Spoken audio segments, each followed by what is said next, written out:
Hey everybody, welcome to the channel. My name is Jay Tanner, and today I want to talk about Green Lantern Beware My Power. I was initially pretty excited for this movie. It features Jon Stewart and Shayera Hall, and as a big fan of the Justice League animated series, I was excited to see them again, since they were core members of the Justice League in that show, even if this is a different iteration, and unfortunately the movie was a big disappointment. The film claims to be an origin story for Jon Stewart as Green Lantern, but it's actually an adaptation of Emerald Twilight, which is Kyle Rayner's origin story, but for some reason they've replaced him with Jon, which is a bizarre choice to say the least. Emerald Twilight was a very controversial storyline from the comics. I could make a whole video on it specifically, but it ended up having to be retconned, and they spent decades trying to fix the mess that it made. And this movie somehow manages to make Emerald Twilight worse than it already was. I didn't even think that was possible, yet here we are. And poor Jon is just along for this train wreck. They also mixed in the Rann-Thanagar War, which is why Hawkgirl is here. It was also another story that Kyle Rayner featured heavily in, but again they replaced him with Jon. I don't understand why they would give him so many Kyle Rayner stories if this movie was supposed to focus on Jon. Why not adapt his stories? And I wouldn't really mind Jon going on deep space adventures, but it's not executed very well. Maybe they could have given him unique stories instead of just lifting ones from Kyle Rayner. I'm gonna be spoiling this movie along with major plot points from the comics. I personally wouldn't recommend this film, but if you're concerned with spoilers, here's your spoiler warning. It feels pretty bloated, like there's too much going on. The characters are also pretty bland. The script doesn't give the characters much to work with, and it's like they're just going through the motions as they go from point A to point B. The performances and the voice acting isn't all that special either. I heard people saying they wished Phil LaMarr had reprised the role for this movie, but it doesn't change the fact that the script is what it is, and I'm not sure if anybody really could have salvaged it. On top of all of those issues, there's a surprising lack of background music in this movie, and it makes scenes feel kind of empty and quiet, to the point where it's a little awkward. Like there's a scene where they find all the bodies of the dead Green Lanterns on Oa, including friends that we've known, like Tomar-Re and even Guy Gardner, but there's no musical accompaniment. You'd think there'd be some kind of melancholy tune playing, and I think it really affects the atmosphere overall. As for the plot, it follows Jon Stewart, who recently did a tour overseas, which left him with PTSD. They don't mention his career in architecture at all, which is a shame. I think he could have helped flesh out his character. Plus, he's played more as a stoic, grizzled soldier than his characterization from the comics. Jon's a pretty unique and interesting character, but we don't really get to see that shine through here. This is supposed to be Jon's movie, but them keeping him quiet, even if it is on purpose, kinda makes it feel like he's more along for the ride than anything else. But one night, Jon notices a spaceship crash land close to his house. No one else seems to notice this, despite the fact that it crashed in a populated area, but the pilot is one of the Guardians of Oa. Jon tries to help him, but he dies almost immediately. Unfortunately, before he got the chance to explain anything. But then a Green Lantern ring reveals itself and flies onto Jon's finger, refusing to let him take it off. Apparently the ring belonged to Hal Jordan, which would mean that he's dead. So Jon teams up with Green Arrow, who wants to find out what happened to Hal, and Jon just wants to get rid of the ring and move on with his life. They fly off to Oa, where they find all the carnage and destruction from Emerald Twilight. This is where they meet Hawkgirl. Shayera feels kind of flanderized here. She's very single-mindedly focused on the war, saying that she's a warrior and she doesn't ask questions. She immediately assumes they're Rannian and attacks them, because it's not like anybody else in the universe would be investigating what happened to the Green Lanterns. But they're finally able to sit down and talk things out, after a pretty intense fight where Jon almost crushes Shayera to death. And when he chooses not to, she says that he made a mistake, because she's a warrior and there's only fighting or dying, nothing else. But they're eventually able to talk her down. She explains that after years of war, the Thanagarians and Rannians were able to start negotiating for peace. Things were going well at first. They were experimenting with Zeta beams, so they can use the technology to try to help boost each planet's economy, and Hal Jordan was overseeing the experiments, but then the Zeta beams started firing randomly, and teleported the planet of Thanagar to Rannian space, killing many people in the process, including Hal Jordan. So Thanagar believes the Rannians sabotaged the project, but apparently there was no formal investigation, and the Rannians just assumed that the Thanagarians were behind what happened. So this is going well. Jon and Ollie suggest that they actually talk to the Rannians to figure out what's going on. So they go to the closest Rannian outpost, but it turns out the Thanagarians have already been there, and everybody's dead. They all just killed each other. So they're still no closer to getting answers. But then a Zeta beam shoots down and leaves off Adam Strange. Apparently ever since the accident, these random Zeta beams have been basically kidnapping him and throwing him to some random corner of the galaxy, and he just happens to Zeta beam directly to them, which is extremely convenient inconvenient, but useful since we're finally able to get more information. He explains that Ran had nothing to do with the death of Oa, which does little to convince Shaira, but he promises to take them to Ran's high command. After doing more investigating, they discover that somebody has been impersonating both Ranian and Thanagarian ships, and causing rampant destruction to frame each side, including the attack on Oa. This way it can fuel distrust between both sides, and continue the war. They track the ship and end up in a sector of space controlled by the Yellow Lanterns. After a battle, they're captured by Sinestro, who throws them in a jail cell, where Hal is also seemingly being held. Emphasis on seemingly. This is still Emerald Twilight, so we know he's the one behind the destruction of Oa, but he tells them that the experiment was sabotaged by Sinestro, and after the disaster happened, he cornered Hal, who was too injured to fight back. So he released his ring so Sinestro couldn't use it as a weapon. So now Hal is completely vulnerable and at the mercy of Sinestro. Also, he's completely naked for some reason. No flight suit or even underwear underneath his Green Lantern uniform. I have no idea why they added that, but Hal tells the others that he woke up in the cell, which is not the whole story. This movie deviates from the original Emerald Twilight by introducing Parallax early. In Emerald Twilight, Hal loses it and goes on a killing spree and destroys Oa, which didn't go over well with the fan base since it's literal character assassination. So later they retconned it by having him be possessed by this alien parasite. That way it wasn't actually Hal who committed all those crimes. Instead it was the parasite that was in control of Hal's actions. So they decided to include Parallax here, which I wouldn't be against, however the execution was bizarre. Concerning even. Why did they write it this way? So here they have Sinestro pull out Parallax, and then he climbs on top of Hal, who is naked, and forces Parallax down his throat. Did they really have to violate Hal like that? And they just keep dumping on his character throughout the rest of the movie. So they try to escape and Hal keeps killing people, and the group never really confronts him about it. They just ask what's going on since he's not known to do that. Welcome to Emerald Twilight. But Hal just says prison will do that to ya and they go along with it, even though it's blatantly obvious there's something wrong. It's not until he kills Sardath, Adam Strange's father-in-law, that they finally realize something is wrong. So Hal is finally revealed to be the big bad, and we get that infamous shot of him with all the rings. And Hal tells them everything about what happened with Parallax, and him and Sinestro destroying Oa. Although Sinestro did all the work, he basically summons a bunch of darts, and then throws it at Oa, and they don't really do anything to fight back. They just put up a shield, and then they all die. I know that Yellow has an advantage over Green when it comes to the lanterns, but I find it hard to believe that Sinestro could take out all of Oa by himself. Why did he even bother bringing Hal? At this point he has no ring or weapon or clothes even. He literally goes streaking across space with Sinestro, and then just watches the destruction of Oa. So they violated Hal, and in the end he's not even the one to actually Emerald Twilight everybody. What on earth were they thinking? Then Hal starts monologuing about how Parallax has enlightened him. Then Hal just takes over the Sinestro Corps somehow. He just kinda grabs him? I think this needed to be fleshed out a little bit more. I mean, Hal takes all the rings, but these are lanterns that Sinestro just killed. How was he able to so easily overpower him, after he was so easily able to overpower Oa? At least have them fight for it. Why is this so rushed? Boy, did this backfire on Sinestro though. Why did Sinestro just destroy Oa while Hal was off with the Thanagarians and Ranians? Did he really need Hal to be here for this? But back in the present, they all fight, and John ends up killing Sinestro by pulling his ring through him, which he did on purpose because before the ring would avoid people. John has also recently sworn off killings, so this is a big deal for him, and we still don't get much emotion out of him.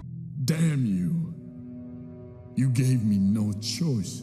That's it, that's all we get. Nothing against the actor, I think it's probably that the direction wasn't there. Hal gets his hands on a doomsday weapon that he plans to use to destroy Thanagar and Ran, but Adam Strange ends up taking the hit, so I guess he dies. That sucks. Anyway, Ollie ends up killing Hal because he sees no other options, despite the fact that they're completely aware that he is infected by an alien parasite, and not acting of his own accord. But instead of trying to find a way to cleanse him of Parallax, they just kill him off. Ollie's bummed that he had to kill his best friend, but John reassures him that there was no other way. I strongly disagree with that, but at least the movie's over. Hawkgirl goes off into the stars, while Green Lantern and Green Arrow go off to the closest shawarma place. The end. This movie did everybody dirty. It did John dirty, it did Hal especially dirty, it even did Sinestro dirty. It's long-winded and boring, and the writing is subpar to say the least. This was such a disappointment. Even as far as an adaptation goes, it falls flat. If they're going to adapt Emerald Emerald Twilight, they could at least not make it worse. And it's not a good adaptation of the Rand Thanagar war plot either. I would definitely recommend Justice League the Animated Series for good Jon Stewart and Shayera Hall stories, or Green Lantern the Animated Series for Hal Jordan, because this was not it. But those are my thoughts. What do you guys think? Let me know in the comments below. I'd love to hear from you. But I hope you enjoyed the video. Thank you so much for watching. And I'd like to give a shout out to the channel's members before I go. Stutania, Tyrant Carnivore, Adam K, Shiny Orc Boy, The Rabbit Mancer, General Bolivar, Depth Charge Media, Samaru163, Gabby Hime, Sandy Martin, Verdant Range, Butcher7 Actual, Dash Hound, JVR, Hussyman42, Nixel, Eric Griffin, Phil C, Taylor Ramirez, Caleb Nelson, Bandito Bane, Hunter Rose, Dakari the Professor, Jacob Garcia, and Equestron. Thank you all so much for your support. If you'd like to become a member, you can hit the join button next to the subscribe button. We also have a buy me coffee if you want to support us that way. But if you enjoyed this video, you can leave a like and subscribe to the channel, which helps us out a lot too, and it's free. Thanks again for watching, and I'll see you later. Bye for now.